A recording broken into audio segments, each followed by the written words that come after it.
My 29th husband, 29, told his cousin, 31, that he didn't know what he was thinking when he married me. 10 months ago, my husband and I eloped. We used to date in college, but we broke up and had only been seeing each other again for 5 months before we tied the knot. Our marriage has been really good. At least it seemed that way to me.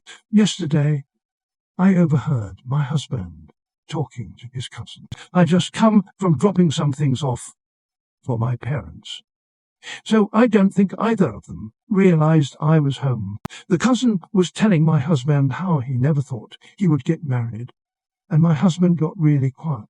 He then said he didn't know what he was thinking when he married me. His cousin asked him if he regretted it, and my husband didn't say a word. His cousin started making jokes about the situation and said something about how at least my husband gets to enjoy the honeymoon period sex, and he said, "At least there's that." I haven't confronted him just yet, because I have the awful habit of crying whenever I'm upset. I thought I would post here to get some advice before I do. How do I proceed from here? Too long, don't read, husband told his cousin. Print out just what you wrote and let him read it. Watch his reaction. Might help you get past the wanting to cry stage. I mean, it sounds like you guys made an impulsive decision after a too short time together. It's not a surprise that he's thinking, "What the hell was I thinking?" That doesn't necessarily mean that he doesn't love you, wants a divorce, or has no hope of things working out. But objectively, this is the kind of thing people warn against. It's totally possible and likely to have mixed emotions about this, and the setting isn't going to be conducive to a real bearing of the soul or nuanced discussion.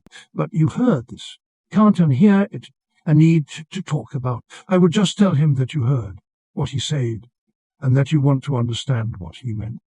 Then listen and do your best not to react. Just to ask questions to understand him. You might consider counselling. You skipped premarital counselling, so you likely have a lot you need to talk about. This is just my 2 cents. When my spouse and I impulsively eloped, we started seeing a marriage counsellor and individual counsellors because of the erratic behaviour that was unusual for both of us. I was really just overwhelmed when I thought I regret, but we're happy 2.5 years later.